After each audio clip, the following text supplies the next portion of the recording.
Good morning, Beacon. Welcome, beloved. Welcome to Beacon, a community committed to radical inclusion, to feeding the human spirit, and yes, to healing the world. I'm Reverend Dr. Robin. I am a member of the leadership team here at Beacon, joined today by my colleagues, Reverend Emily Bogus and Dr. Tuli Patel, who you'll see later on in our service.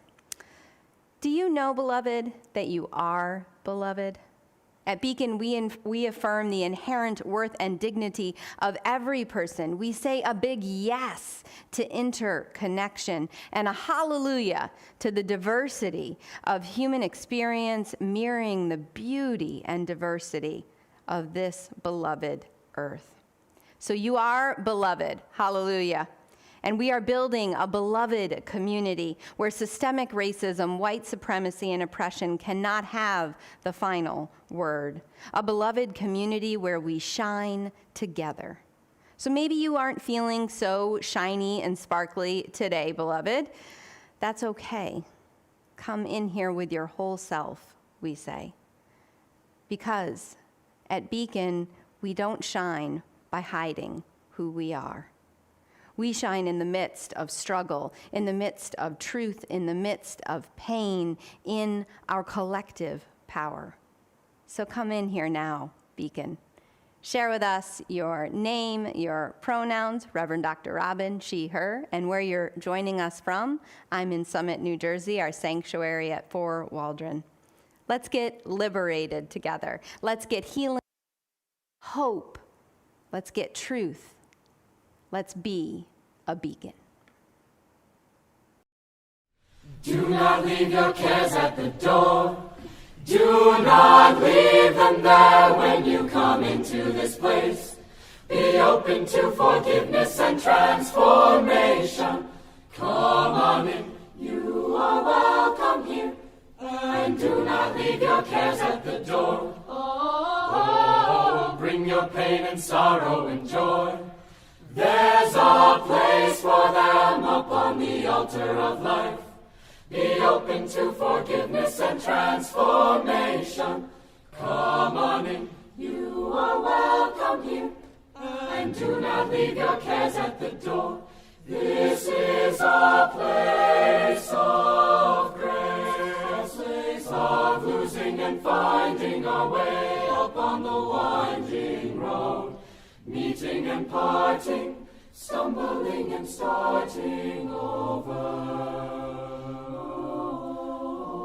Every story is sacred here, even yours, even yours.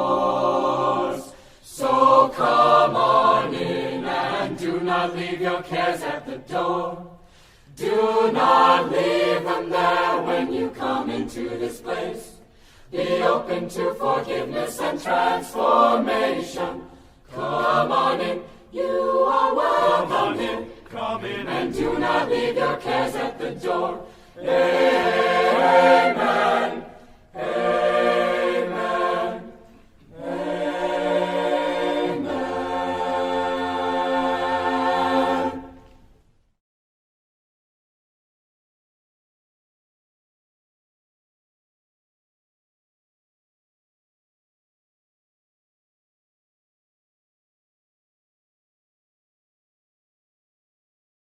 Hello, my name is Ingrid Lewis, and I've been a member of a community group for several years.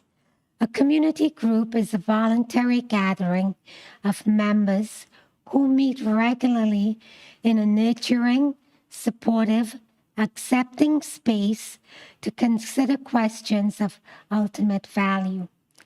My original group no longer has the same members, as new members join and longtime ones leave. Regardless of the makeup of the group, my community group has provided a safe space where I can share intimate details on my personal life. Because the meeting themes focus on what is precious and sacred, it allows me to walk with the questions.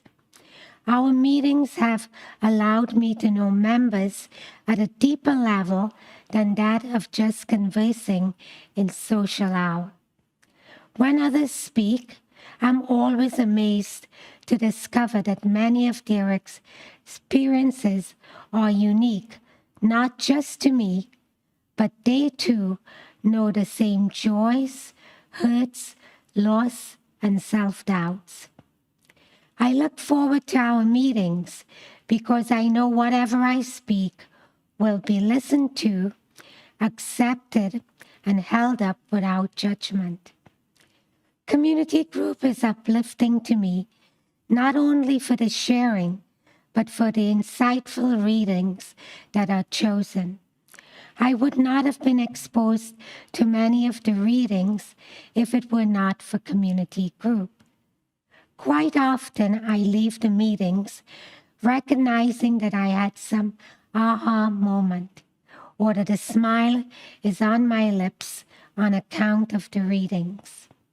If you don't belong to one, I recommend you give community group a try so you may connect to some of your aha moments. This chalice burns with an inner and an outer flame. The inner flame burns for those who seek and defend the right to a free and responsible search for truth and meaning, so that each person may live according to their conscience in a democratically elected society. The outer flame burns for the defenders of freedom, working against those who would impose their own religious beliefs on others through intimidation or legislation. We seek to create a world where sexuality and sexual diversity is celebrated with holiness and integrity for people of all genders. With the kindling of this dual flame, we reaffirm our commitment to accept life's gifts with grace and gratitude, and to use them to bless this world in the spirit of love. May we tend this fire always, ever vigilant and courageous in the struggle for freedom and justice for all.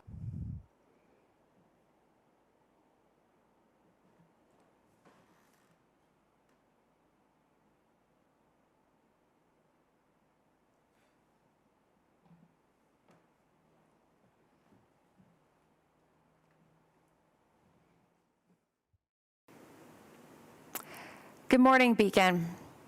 Our service today is woven through call and response, and we are grateful to the Reverend Julia Hamilton, a former Beacon intern who is now serving the Santa Barbara congregation, for offering us our responsive elements today.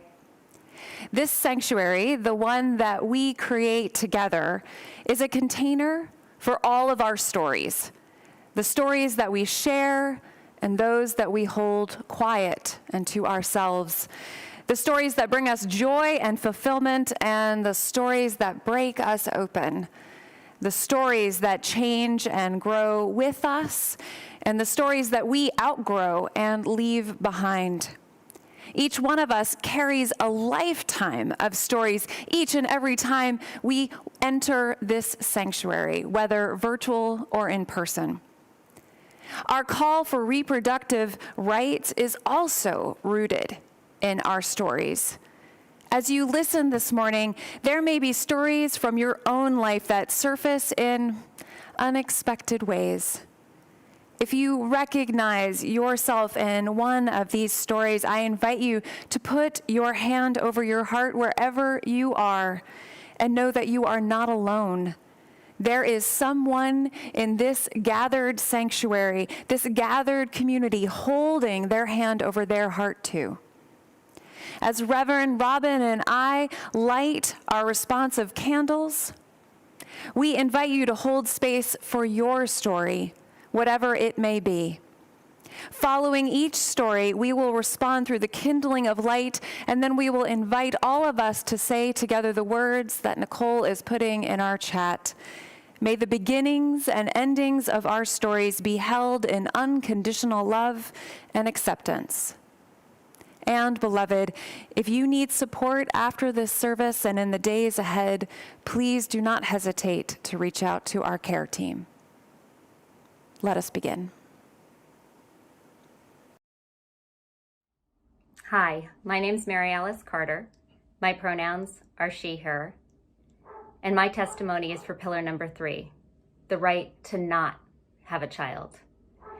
That right is not just access to abortion, but also the access to the full range of healthcare that lets us make the decisions for what's best for ourselves, including access to birth control to decide when or if to become pregnant, and if we're pregnant and choose not to carry a pregnancy to term, the right to have an abortion.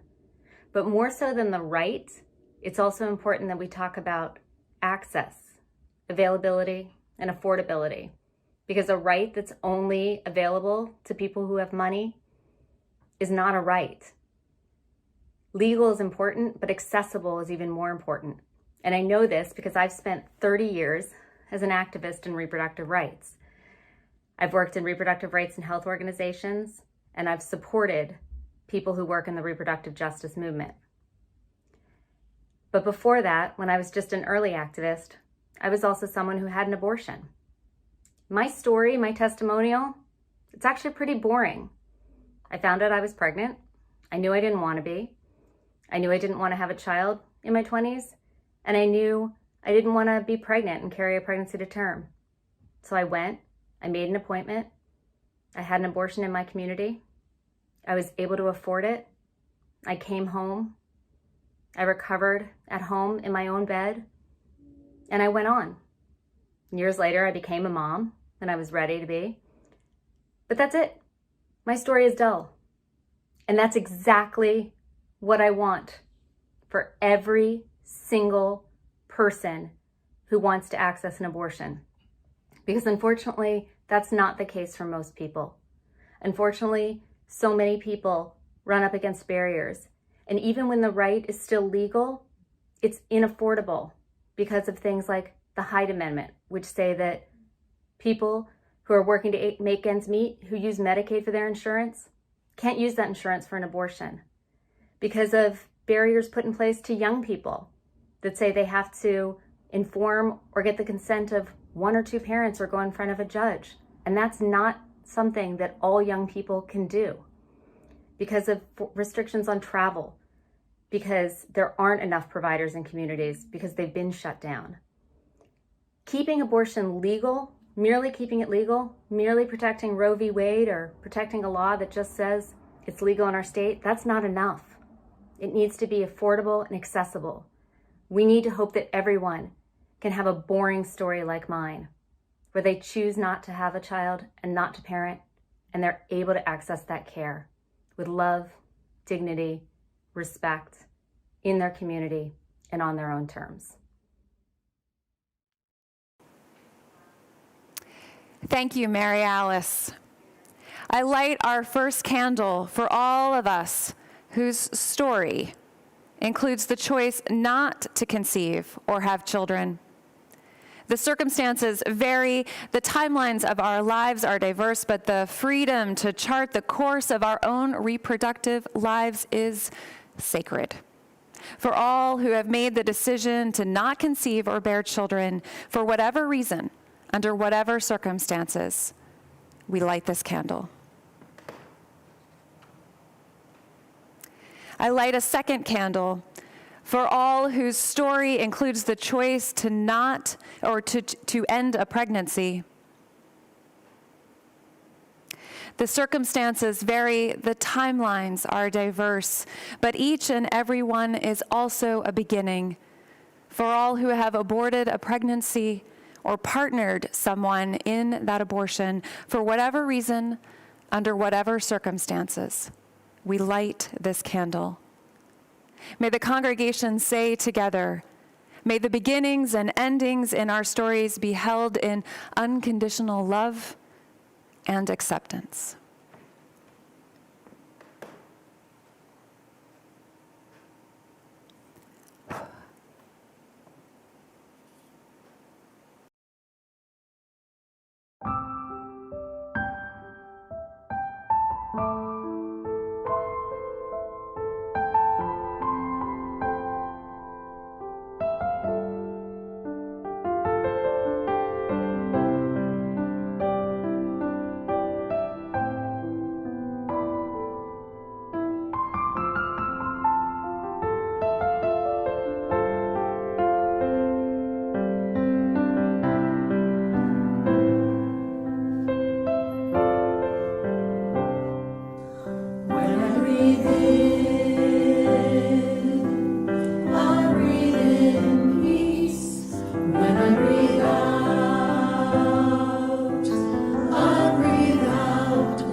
Hello, my name is Crowley, they, them.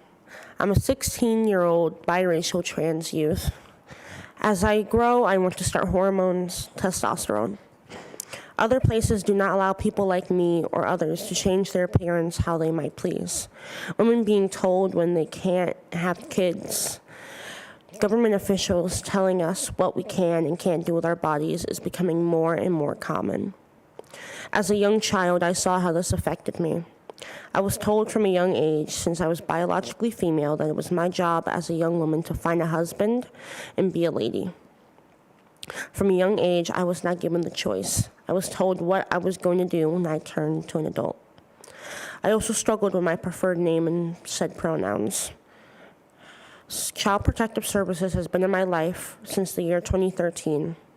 In grade school, I wanted to be called a different name than my given name, but nobody cared to listen. They deliberately called me my given name. To this day, they still struggle with using my preferred name and pronouns. Only a select few do. In the state of Texas, a law is in that affects the controls women. The law bans abortions as early as 6 weeks. Government officials telling women what to do with their reproductive parts. Government officials also telling trans folk that they can't get hormones, that they can't modify their body, that they were born the way they were. We have the right to choose what to do with our body. It's not just that. We are also accessible to sustainable living for parents with kids, access to contraceptives, sexual health, sexual education, and so much more. It's our right to have access to these vital things. But each day, women and others struggle to get these things. If we want to achieve these things, we have to fight for what's ours. Address the oppression and make it known. The problem will never be solved if we do not make it known. Join communities to get the word out. We have the power. Reproductive justice is a must, and we need to achieve it. It's my body, my choice.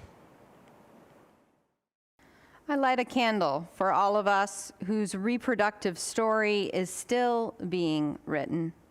The circumstances vary. The timelines of our lives are diverse.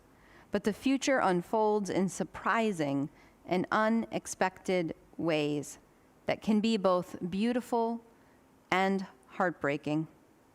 For all who are at the threshold, who have agency and choices still to make about their reproductive lives, for whatever reason, under whatever circumstance, I light this candle.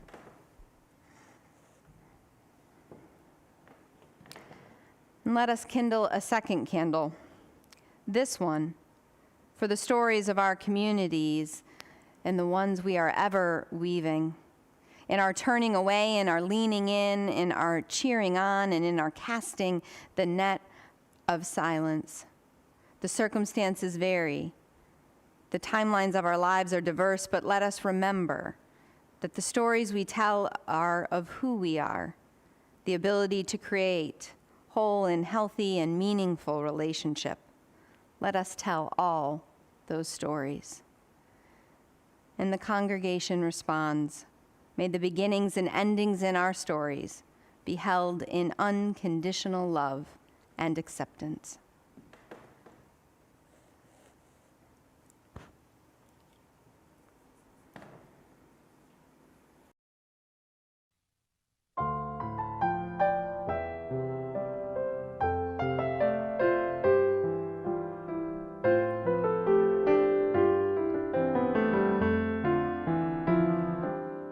As we lift our voices on this day,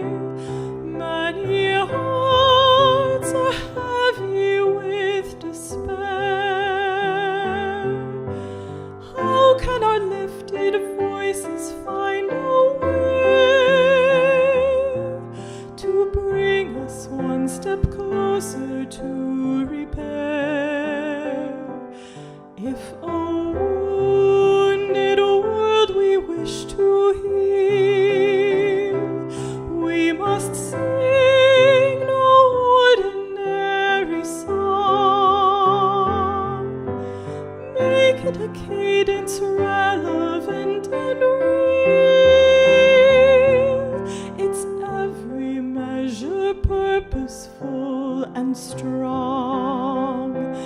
Let this song our greatest hopes contain. Well-fed children be its just refrain. Roofs over every heartbeat be its tune. Its harmony from peaceful cities hewn. Sing of hope while hammering each nail. Sing of joy while pulling every weed. Sing to renew a covenant grown frail. May every alleluia plant a seed. May every alleluia plant a seed.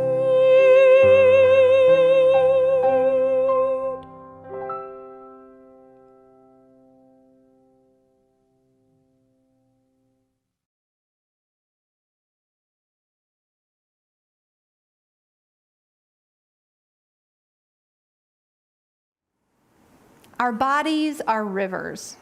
Rivers of beauty, strength, struggle, defiance, ease, hope, and despair. Like the rivers, our bodies are filled with the sacred. When we choose to parent, It is sacred. when we choose to end a pregnancy for the sake of our bodies, our psyche, our soul. It is sacred. When our bodies need changing and our gender, like the river, is moving, fluid. It is sacred. When we love our bodies as they are, different shapes, sizes, skin tones, tattooed, pierced, with lines of age, with curves and angles. It is sacred. We bless your bodies and the generation of bodies yet to be. May you and they be free from harm. Free to flow unfettered, like the rivers, as you have been created to choose, to live, to embody beauty in the diversity of the mosaic that is life. We bless bodies healing from harm, with wounds and scars, and those bodies struggling to be known and embraced. You are sacred. May you know healing and the congruity of your beauty within the rejoicing of the earth. Your body is a glorious creation. We bless your bodies and the generation of bodies yet to be. May you emerge in abundance. May your siblings of this earth hold you in safety, in liberation, and in love. Blessed be the bodies and the souls entwined in them. For our right to have a child. I have a pretty poor batting average when it comes to carrying pregnancy to terms. 2 kids out of 7 pregnancies is the statistic. There is a 9-year gap between my biological children, not for lack of trying, but because there were all kinds of hurdles, each one of them devastating in the moment, almost funny, not quite, these many years later. There was the St. Louis doctor who said to us in his bright blue 3-piece suit, $10,000 and a live baby or your money back. Oh, I said, are there scholarships? What would happen if I didn't have the money? Needless to say, I was ushered out pretty soon. Yet again, defeated, demoralized, bone-weary and spent, yet somehow hopeful once more. There was the OB who said to me at age 36, your eggs are very old. Charming, I thought. Do you say this to fathers, something similar about their sperm, or is this just reserved for those of us who are biologically able to bear children? I wondered if our sperm was swimming like Michael Phelps, but never got a robust answer. Motility study, inconclusive. What about people who can't come and talk to experts like you, I thought? Where do they go? Yet again, defeated, demoralized, bone-weary and spent, yet somehow hopeful once more. And then there were the five pregnancies that never took. For a second there, into a round of IVF, it seemed as if I could carry to term, but then around week 12, after the first heartbeat had been detected, after the yolk sac had been proven as healthy, something seemed to go wrong. The burly male doctor in India shaking his head, wagging his finger at me and saying, "I'm not happy with your child's progress." Great report card, fail. Yet again, defeated, demoralized, bone weary and spent, yet somehow hopeful once more. And the late-term abortion at almost 19 weeks, right as we were thinking that this might actually happen, getting ready to let family and friends know, letting out the breath that we had been holding, a final genetic test came back highly compromised. I had always been clear that if the genetic tests were less than sound, even though environmental impacts might result in real human, real life struggles, I would want an abortion. So I've had 5 of them, one of them late term. Yet again, defeated, demoralized, bone weary and spent, yet somehow hopeful once more. Cracking open that adoption file now, eggs definitely much older. In all seriousness, is this just? I have had the means and access to become pregnant, the means and access to study and track each pregnancy, the means and access to avail myself of abortions, one of them late term. What of those who do not? They too must be as I was, defeated, demoralized, bone weary, and spent. Will hope rise for them?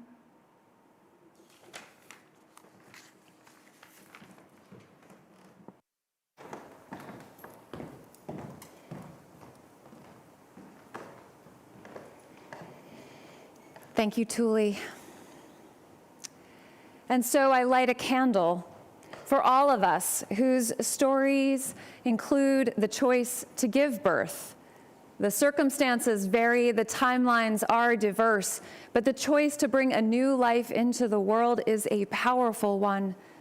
And so I light this candle for all who have given birth or partnered in the birth of a child, or for all who have adopted a child birthed by someone else for whatever reason, under whatever circumstance. I light a second candle for all of us whose stories include the unwanted loss of a pregnancy or the struggle with fertility. The circumstances vary. The timelines are diverse, but the pain of infertility, miscarriage, and stillbirth are too often held in silence. For all who have traveled this path of loss for whatever reason, under whatever circumstances, we light this candle. Let the congregation say together, may the beginnings and endings in our stories be held in unconditional love and acceptance.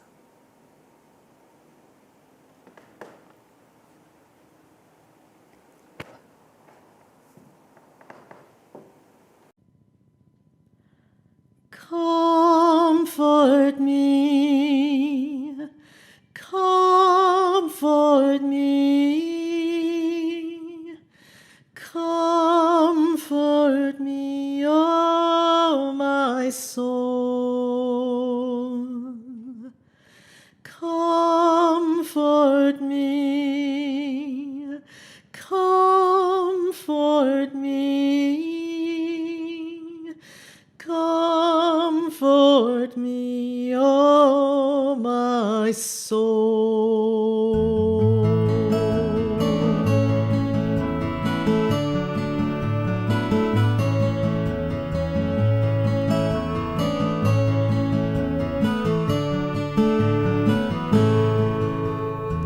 Sing with me, sing with me, sing with me, oh my soul.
I'm Missy Rogers, Beacon member and volunteer coordinator at Summit Warm Hearts, a program of the Summit Interfaith Council for our unhoused neighbors. It has been a life-changing and life-enhancing experience to get to know these neighbors over the last 3 winters. I hear the excitement when someone has made a few dollars doing DoorDash in a day, or the hope that someone can make some money shoveling snow. I've also come to understand the true appreciation of dry socks, a warm meal, deodorant, a toothbrush, and hand lotion. These simple things can be hard to come by for our neighbors without shelter. For women, there is the additional costly burden of menstrual supplies, definitely another aspect of reproductive justice.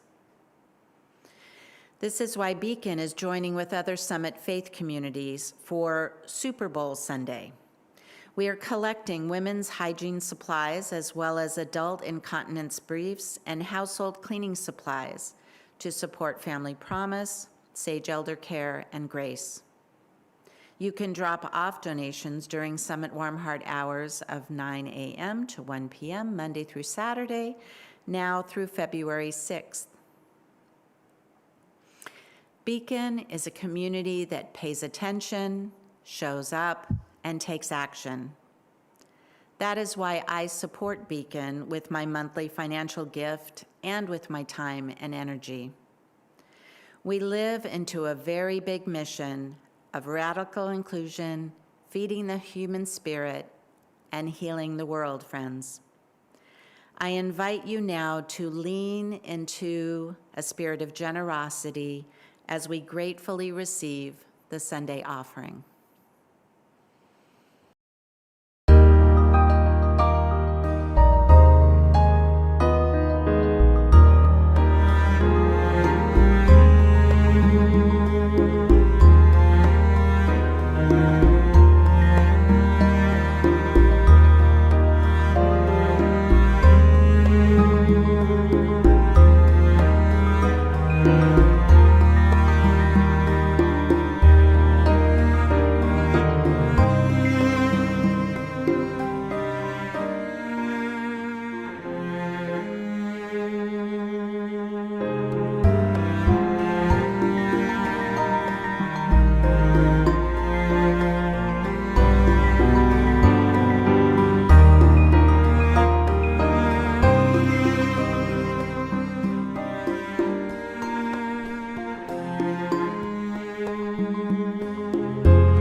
Morning, everyone. My name is Anna Bloomfield, and I use she, her pronouns.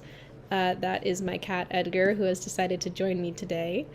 We're coming to you live from Chicago, over 700 miles from Beacon and the amazing community that I grew up with.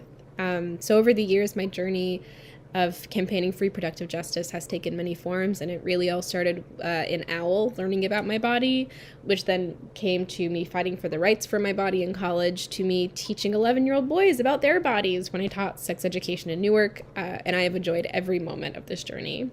So the pillar that I will be talking about today is the 4th pillar, the right to parent the children we have in safe and sustainable communities. And in order to do that, I want to talk about an experience I had in the summer of 2017. So in 2017, I had the privilege of interning at the International Rescue Committee under the chief case manager. We saw clients fleeing from every corner of the world, from war, poverty, or religious persecution, a number of other issues. I heard stories about refugee camps, family members being murdered, starvation, and the seemingly endless list of steps that they needed to take in order to come to the United States. People left their cultures, families, and sometimes everyone they knew just for the chance to raise their children in a safer place. But then once they got to the United States, their struggle continued. I learned that the IRC can only pay rent for asylum seekers and refugees for 9 months after they arrive.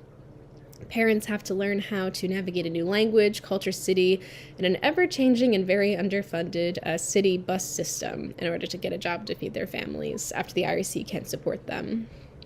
I watched as someone unfamiliar with the SNAP system spend all of their monthly stipend in a week and then had to figure out how to get food for the rest of the month. I think it's important to note that many of the issues refugees face when they come to America are not unlike the issues that many low-income families face on a daily basis. SNAP benefits can be very difficult to navigate since not all stores accept SNAP. Housing costs are at an all-time high, and after the pandemic, we saw a massive eviction wave spread across our country as well, displacing families from their homes and forcing them to move, their landlords or government not really seeming to care if their new home was on a different bus route to their job, so they had to rethink childcare, or if the housing that they obtained was in an unsafe area or in a food desert. When we talk about reproductive justice, I think it's so important that we make sure we discuss the fourth pillar. And I often think about Dan Price, who is the CEO of a credit card processing company. And 6 years ago, he decided to raise the minimum salary in the entire company to $70,000 a year. And in the following years, not only did revenue for the company soar, but there was a massive baby boom. He reported our employees had a 10 times boom in the number of babies they were having. We went from having between 0 to 2 babies born per year among the entire team to over 65 born or announced in the last 6 years. And I think this shows we have the resources to make this dream a reality. And in order to get there, we need to make sure that our voices are strong and clear and hopeful. I send so much love to my community at Beacon, who I miss so much. And I ask that if you are financially able, please consider donating to the IRC. They do amazing work, and they need everything from old lunchboxes to couches to just your time, energy, and if you have cash, that won't hurt either. Sending a lot of love. Bye-bye.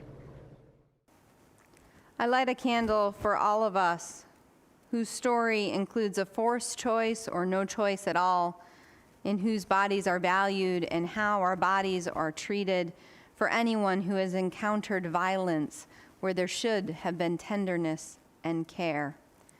The circumstances vary.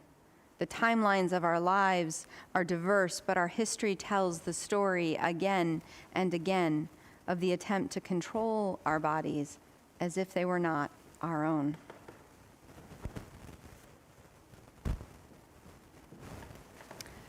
I light a final candle now for communities the world over where reproductive justice is not yet, including within this country we call our own.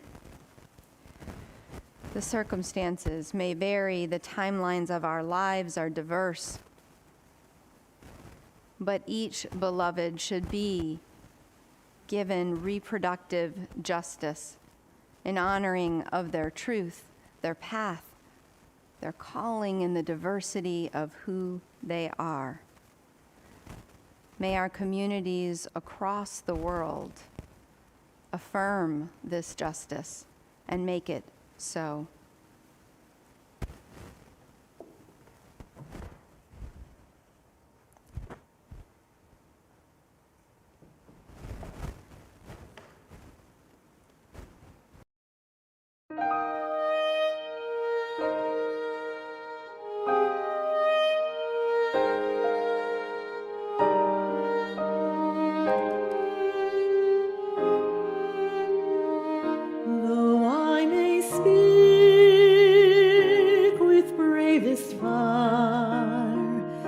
And have the gift to all in sorrow, and have not love, my words are vain, as sounding brass and hopeless gain.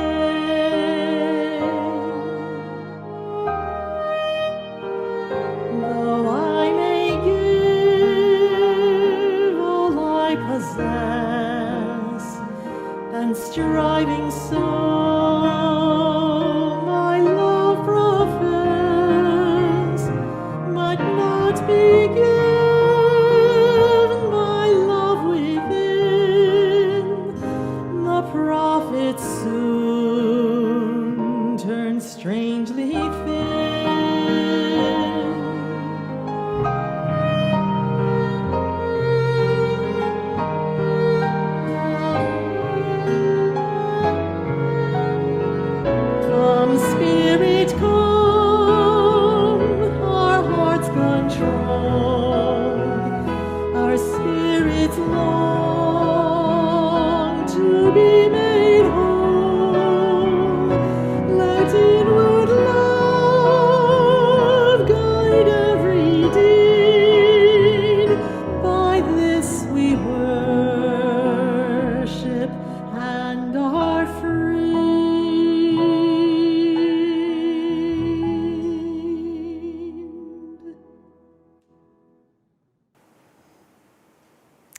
I begin with gratitude for all today who have spoken with bravest fire.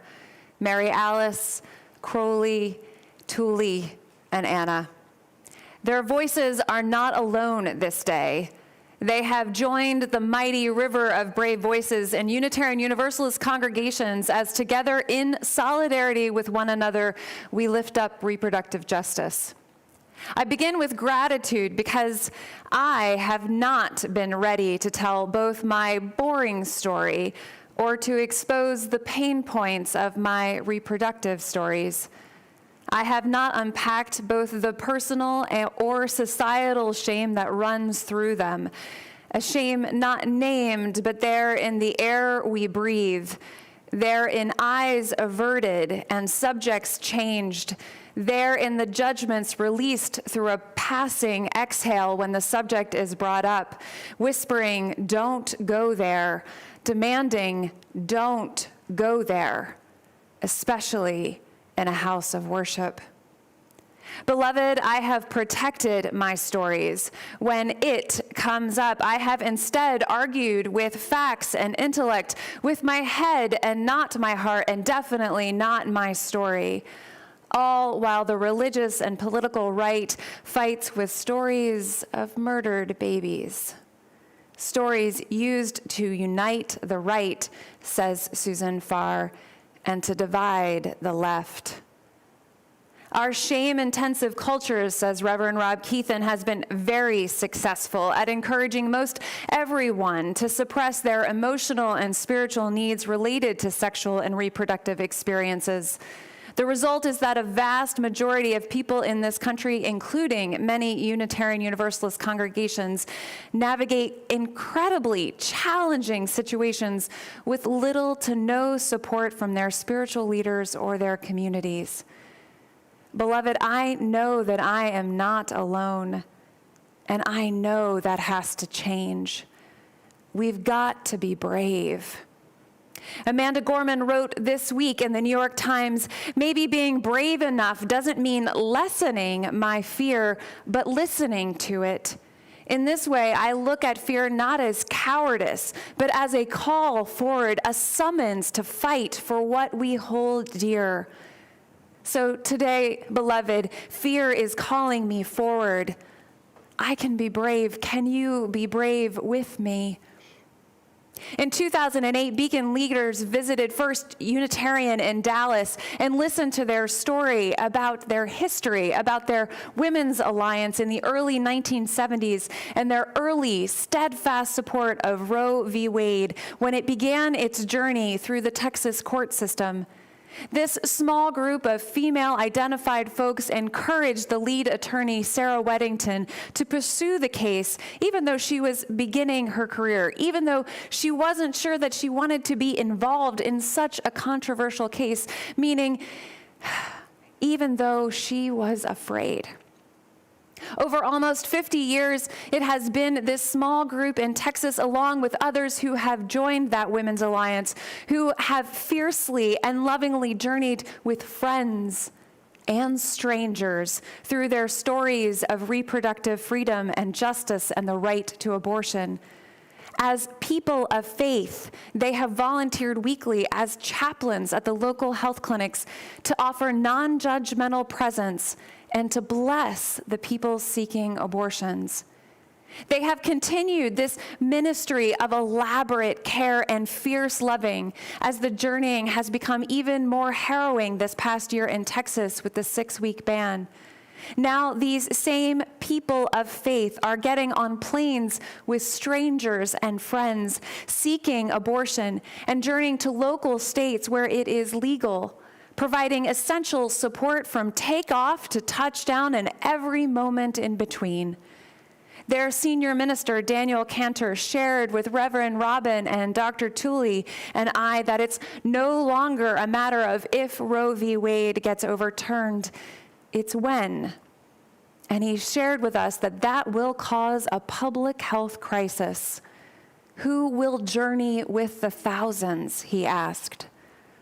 On January 13th, Governor Murphy signed the historic Freedom of Reproductive Choice Act, which codified the constitutional right to freedom of reproductive choice in our state, here in New Jersey. With this legislation, if Roe v. Wade were overturned, the right to reproductive choice would be protected in New Jersey. Claire Anderson, the daughter of Beacon members Roger and Linda, who took our whole lives with Dr. Tooley right here in our sanctuary and who now works for the legislators who pushed this piece forward, was there for the signing. She even got a pen. That means New Jersey is a sanctuary.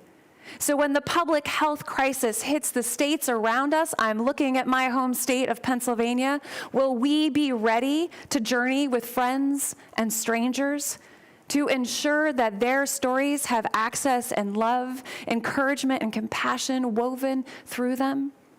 We need to be ready, and we need to be ready as people of faith, because for far too long, people who are comfortable with reproductive justice are not comfortable with religion, and people who are comfortable with religion are not comfortable with reproductive justice. That has to change now. We need to be ready and ready as people of faith. We need to know our local health clinics. We need to establish a network of partners, and we will need to fund this elaborate care. We will need to be ready as chaplains, ready to speak our personal stories, ready to invite people to share their stories with us and to offer them fierce, unconditional love and acceptance. And we will need to unpack and release our judgment and shame. Beloved, fear is calling us forward. I can be brave. Will you be brave with me? While it may seem like I am asking you to take on yet another campaign, I am not. Reverend Robin, Dr. Tooley, and I are encouraging you to see reproductive justice work as part of the ministry that we are already doing. If you are dismantling racism, you are a part of the reproductive justice movement. If you are working for voter rights, you are a part of our movement. If you are teaching AL, if you are fighting for LGBT rights, if you are centering trans and non-binary folks, you are a part of the reproductive justice movement. If you are a community organizer and an activist, if you are fighting anti-Semitism and hate, if you are providing avenues of hospitality and support for every immigrant neighbor, you are a part of the reproductive justice movement. Here we are together, interwoven, so let's be brave, beloved. Let us speak with bravest fire, creating a living, breathing river of hope, a mighty river gathering momentum with each and every story we share. Our fear is calling us forward. Let us be brave. Amen and Ashe.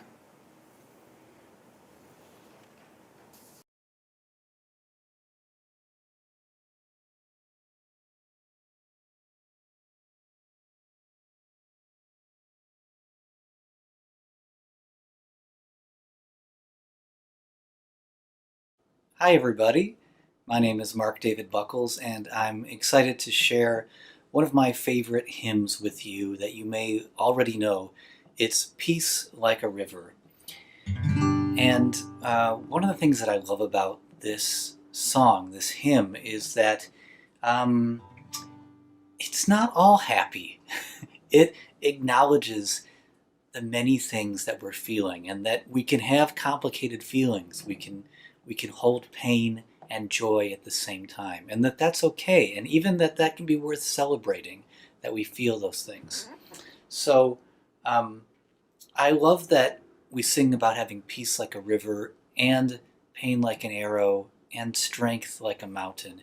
And in the end, we return to this idea of peace, that we always have the ability to tune back into that peace like a river in our souls. And when I think of a river, I think of the fact that no matter what, it just keeps going. I hope you'll sing Peace Like a River with me. If you don't know it, I think you'll pick it up really quickly. goes like this. I've got peace like a river. I've got peace like a river. I've got peace like a river in my soul. I've got peace like a river. I've got peace like a river. I've got peace like a river in my soul. I've got joy like a fountain. I've got joy like a fountain. I've got joy like a fountain. I've got joy like a fountain in my soul.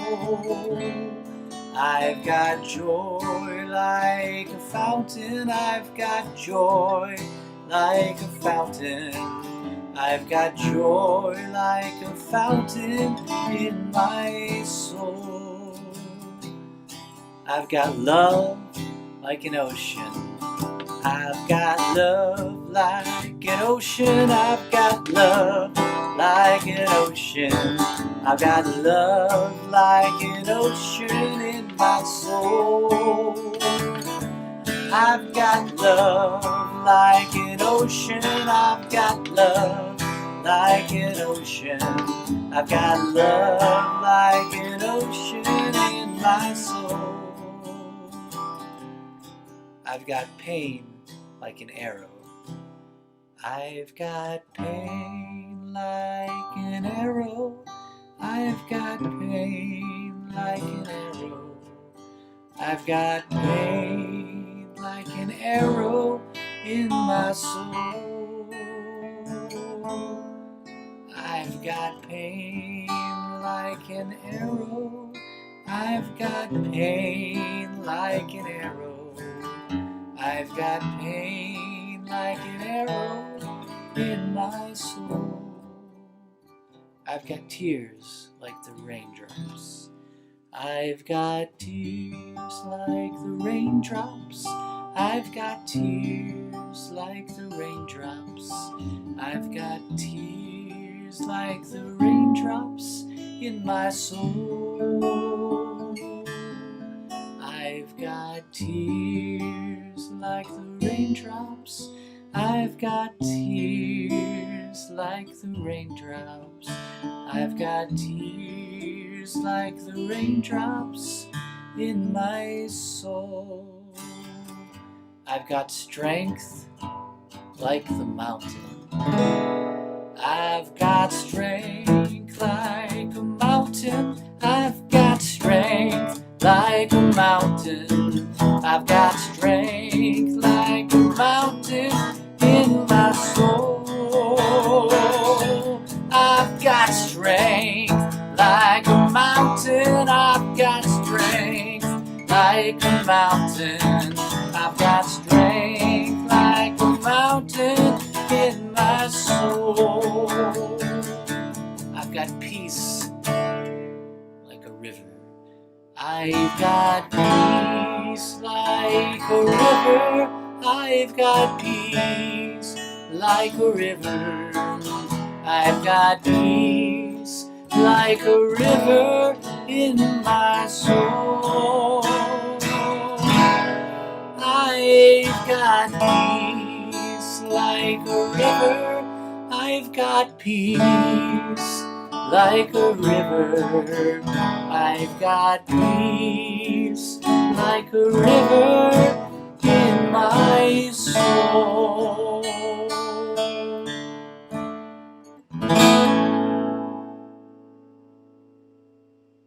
Thank you, everyone.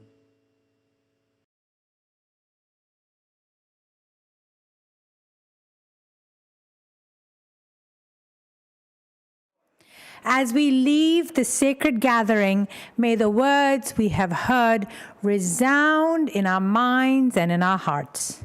May our bodies, like unfettered rivers, remind us to keep our commitments to one another.